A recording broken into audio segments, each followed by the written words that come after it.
think people are now thinking, well, hang on a minute. It's about the quantum of the majority. There are many Conservatives here who are sick to death of this government. Bexley is described as affluent. It's not.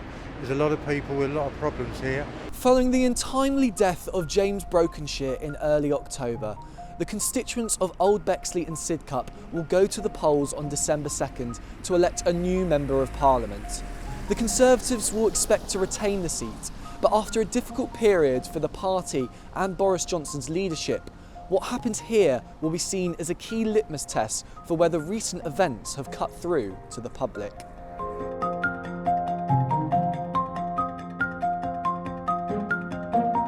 The Old Bexley and Sidcup constituency lies within the south-east of London. The seat was formed in 1983 and held by former Conservative Prime Minister Ted Heath until 2001. Derek Conway then held the seat for the next 9 years.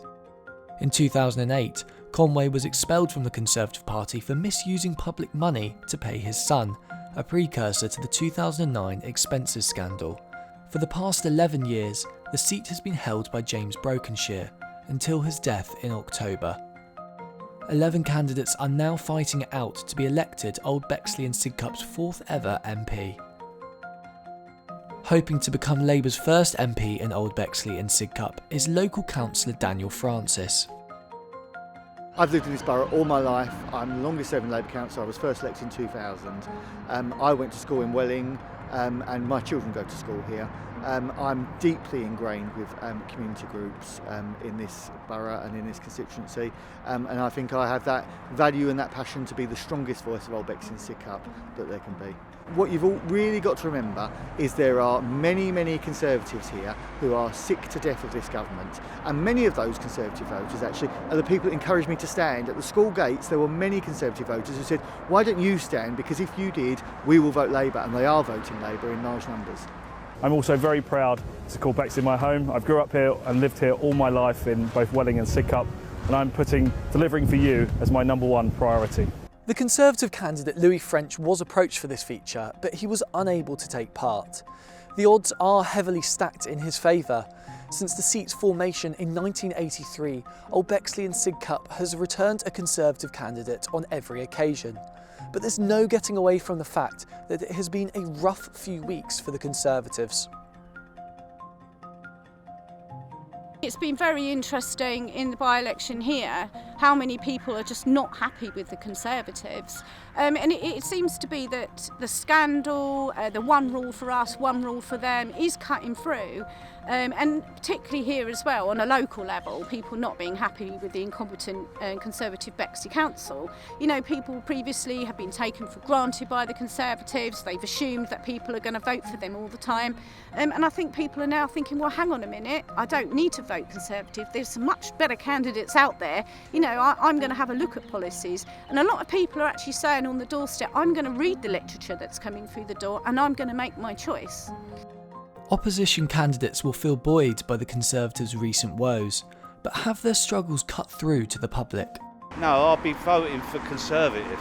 I just don't think that the Tories offer anything for me. They never have done. They're all about themselves. I don't know yet. No, You don't know yet? I don't know yet, mate. Oh, I think it's massive. I've spoken to a lot of friends of mine who've always voted Conservative, and they told me they won't be this time because they're tired of Johnson and they're tired of all the sleaze contracts to their mates. I think it's going to affect their vote. I think a lot of those people will go elsewhere to vote, but definitely a lot of people won't be voting Conservative this time. One party that could capitalise on any weakening in the Conservative voter base is Reform UK, formerly known as the Brexit Party and now led by Richard Tice. If they do win it, and obviously that's the sort of the base case scenario that everybody's working to, it's about the quantum of the majority. What is the extent of the collapse in the majority? And if they do win it, it will be much less. And it's a question of quantum. But don't rule anything out. Strange things can happen on by-elections. There's a huge undecided, what we call a maybe vote, and people have not yet made their mind up, with only a week to go, and that's much bigger than in normal elections. So the question is, where does that vote go? Does it stay at home in disgust at what's going on? Does it begrudgingly vote Conservative, or does it say, no, actually, I need to send a message to Westminster, and Reform UK is Richard Tice is the person to do that. There's very little of that we think goes to Labour, is how what we interpret. But it's so big, anything could happen with that vote. As Old Bexley and Sidcup looks towards its future, it will be difficult to forget what it is leaving behind. James Brokenshire was a much-loved Member of Parliament who has undoubtedly left a lasting legacy on his constituency. Well, James was really well respected in the area because he was a really proactive MP that listened to the concerns of local people.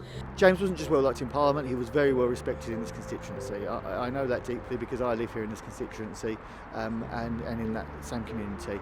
But, if you talk to people about James, they have a view that he worked tirelessly to represent the community, and many of those people were not Conservative voters that voted for James. They voted for James because they saw the way he worked. One guy said they got a letter from James 4 days before he died, responding to an issue, and I thought that was extraordinary. We had a chat about that.